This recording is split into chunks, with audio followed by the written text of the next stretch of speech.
दोस्तों 12 साल का एक नाबालिग लड़का नजदीकी पुलिस स्टेशन में जाकर कहता है कि साहब जी मैंने एक व्यक्ति का मर्डर कर दिया है। दोस्तों पुलिस वाले ने उस नाबालिग बच्चे की बात तो भला क्या सुननी थी, उल्टा उसके ऊपर जोर जोर से हंसने लगे। वो नाबालिग बेटा कहता है कि यकीन मानिएगा मैंने ही फला फला व्यक्ति को जान से मारा है। दोस्तों क्या उस नाबालिग बच्चे ने वाकई में ही किसी का मर्डर किया था, और यदि किया था तो पीछे की वजह भला क्या रही होगी। दोस्तों पूरी घटना कहानी की पोल पट्टी आप लोगों के समक्ष जरूर खोलूंगा, लेकिन घटना कहानी में आगे बढ़ने से पहले मेरी आप लोगों से हाथ जोड़कर अपील है कि नए हैं तो सब्सक्राइब कर लें, और यदि हमारी इस फैमिली का पुराना हिस्सा है तो रिक्वेस्ट करूंगा इस सच्ची घटना कहानी को हर एक व्यक्ति तक जरूर साझा करिएगा। दोस्तों हरियाणा प्रदेश का एक जिला पड़ता है पानीपत, और पानीपत जिले के ग्रामीण इलाके का रहने वाला राम बहादुर।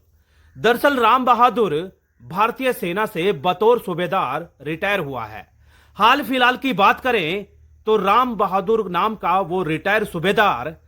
आजकल खेतीबाड़ी करता है। तो राम बहादुर के पारिवारिक लोगों की बात करूं तो वो और उसकी पत्नी, उसके 2 बच्चे और बुजुर्ग माँ बाप थे। दोस्तों बच्चों की जहां तक बात है तो छोटा बेटा सोनू 7वीं क्लास में और बड़ी बेटी सुनीता 11वीं क्लास में पढ़ा करती थी। दोस्तों दोनों बच्चे नजदीक के स्कूल में जाया करते थे, और रोजमर्रा की तरह जैसे ही सुबह सवेरे दोनों बच्चे स्कूल जाने के लिए तैयार हो रहे हैं तो छोटा बेटा सोनू अपने पिता को कहने लगा कि पिताजी मेरे पेट में दर्द हो रहा है, बस इसी वजह से आज मैं स्कूल नहीं जा पाऊंगा। दोस्तों मिली जानकारी अनुसार उस दिन वही बेटी सुनीता अकेले ही स्कूल चली गई, और तकरीबन 2 बजे जैसे सुनीता अपने घर वापस आ रही है तो बीच रास्ते में रास्ता रोककर कुछ किडनैपरों ने उसको किडनैप कर लिया। बच्ची कुछ समझ पाती उससे पहले ही अनजान लोगों ने उसकी कनपट्टी पर बंदूक तान दी और स्पष्ट लहजे में कह दिया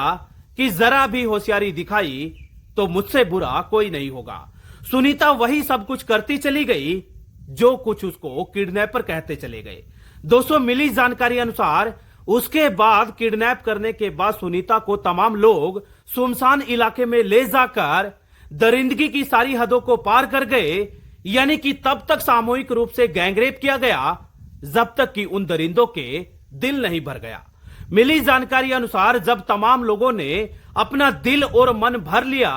उसके बाद बड़ी ही बेदर्दी और निर्मम तरीके से उस नाबालिग बच्ची को सड़क पर पटक गए। दोस्तों आखिरकार जैसे तैसे वो बेटी गिरते पड़ते अपने घर पहुंची और घर जाकर तमाम घटना कहानी को अपने मां बाप के साथ साझा करा। बच्ची ने रोते बिलखते अपने मां बाप को कहा कि मैं जानती हूं वो कौन थे, और वो कहती है कि वो कोई और नहीं बल्कि हमारे ही गांव के सरपंच के बेटे नवीन थे।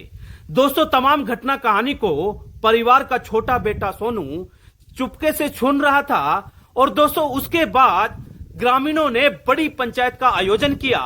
और पंचायत में सरपंच साहब ने बकायदा ये फैसला सुनाया कि तमाम लोग झूठा आरोप लगा रहे हैं, यानी कि नवीन को बेकसूर साबित कर दिया गया और सारा का सारा कसूर उसी बेटी का निकाल दिया, और यहां तक कह दिया कि इनका तो यही काम है। दोस्तों उसके बाद सोनू नाम का वो नाबालिग बेटा इतना ज्यादा गुस्से से लाल हो गया, उसके दिल दिमाग में बदले की ज्वाला धधकने लगी, और आखिरकार घर में रखी हुई लाइसेंसी पिस्टल को उसने ना केवल लोड किया